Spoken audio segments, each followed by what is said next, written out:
I am going to attempt something I've never attempted before. I'm going to try to fix the Lamborghini Countach, and I am not a mechanic.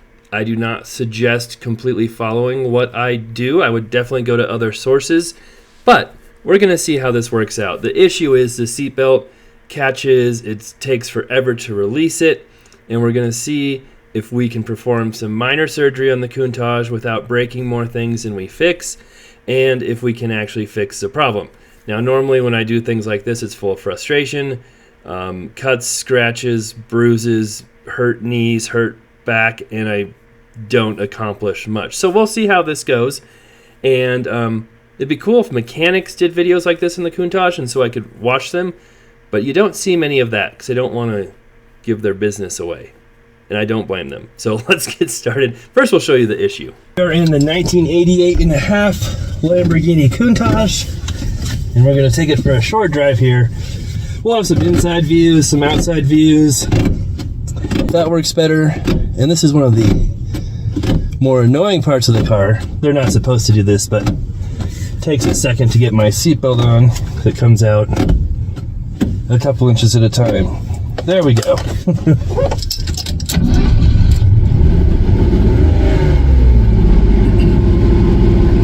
So I knew I had to take the door sill off. Again, I don't really have any instructions or videos to watch on how to do this, but after some visualization and checking things out, there's the seatbelt again, still not really working. I realized there is one screw holding that sill in, and it's behind the seat. And I'm about as big as you can be and drive a Countach. I'm about 6'1". I have size 14 shoes. I don't have small hands and arms, so that's another issue with me working on cars, is I'm not the most dexterous person.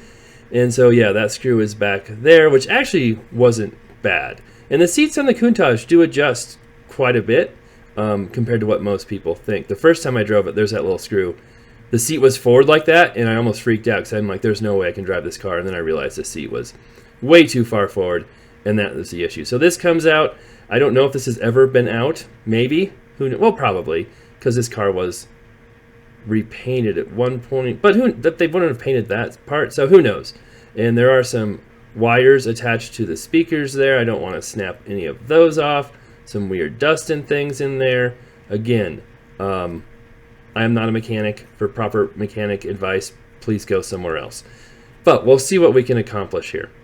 Now, I was able to take off those wires, not on purpose, but while I was moving around that piece, they just popped off, and it did not break. So that was good. So there's my seatbelt mechanism thing down there. And this is another mistake I made. I was thinking, well, I've got to take that whole thing off, take it out, and then take it apart. When actually, if I just would have read, I think it's Alan who left a comment saying, hey, just, clean it up, spray some air, keyboard dust in there, some WD-40, it should help fix it up. I could have easily done that with it still where it was. I just need to take that plastic outside piece off, but instead I spent, an hour trying to find the right socket, one that would fit. It's 11/16 if you're wondering, and then scrape my arm along the fiberglass for a while to get that off, and I did get it off. Getting it back on was another matter, and then once that was off, I realized, oh, this plastic piece just comes off. And then I was thinking, do I want to take the outside pieces off because I want to clean the gears and things, and they very clearly say do not remove, and I think that can really hurt the structure. Or there's a spring in there that I've heard you cannot get back in. So I'm like, well, I probably should not do that. So I really took off the seatbelt for basically no reason, and then spent another hour getting it back on because that socket was too long and wouldn't push the bolt in. So then I realized if I used a smaller socket with an extension, I could get that on. So again, this is all information that you really shouldn't need, but maybe I can help someone not screw up their repair job. I did try to clean and wash off that leather. It's pretty worn, but hey, this is a 34-year-old car, 36-year-old car, right? And I believe it's all the original leather, but it's kind of cool just to see how it's cut and put on there. No idea if those are original speakers or not, but they were Alpine, and the car came with an Alpine stereo originally.